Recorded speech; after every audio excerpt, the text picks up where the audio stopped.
Okay, welcome back. This video is called long-term planning. Obviously, that's a fundamental of being a good teacher. And I'll start with a brief story. When I was first teaching, as you've heard in previous videos, I was thrust into a high school class with zero teacher training and zero prep. I was just trying to manage my fairly unruly classes and attempting to fill 6 hours every day in meaningful ways. Every night, I would literally come home and completely plan the next day from scratch, and it was extremely tiresome. And after several weeks of this, another teacher noticed and said, "Greg, you can plan for an entire week ahead of time, you know." And that literally may have been the best and the first bit of teaching advice I've ever received. My stress levels decreased just enormously. My job instantly got much easier, and it got more predictable.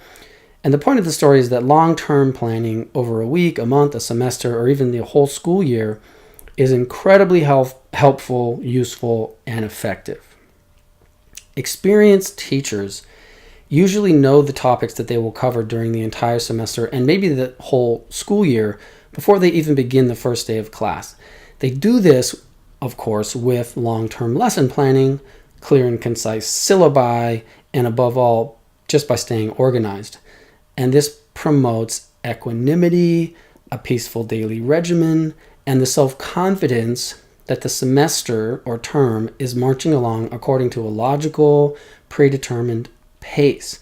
And this is also calming and assuring to students when they see, written or hear verbal long-term schedules of what they'll be learning. After all, didn't we all, in our first day of college classes, scan the syllabi to get a better feel of whether we even wanted to stay in the class or not? So we all do this, and we all need this.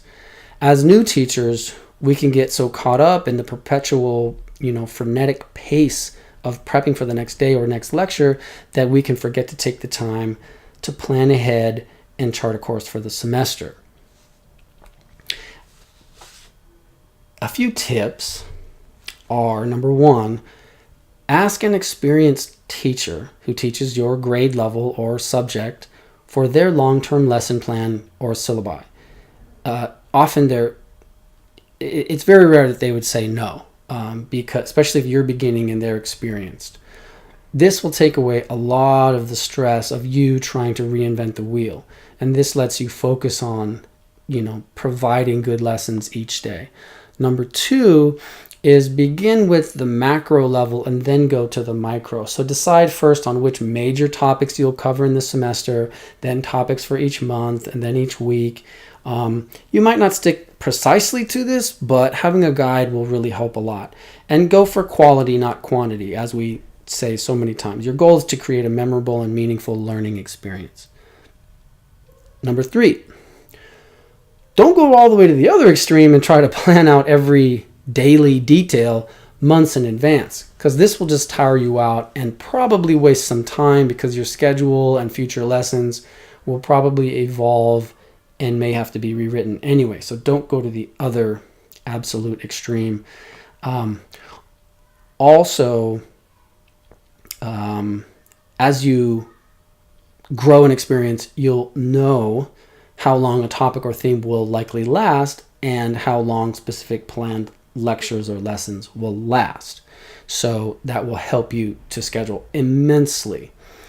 And you'll inevitably have the flexibility and confidence to leave space in your week for unplanned discussions, events, and reviews. We talk about this in another video.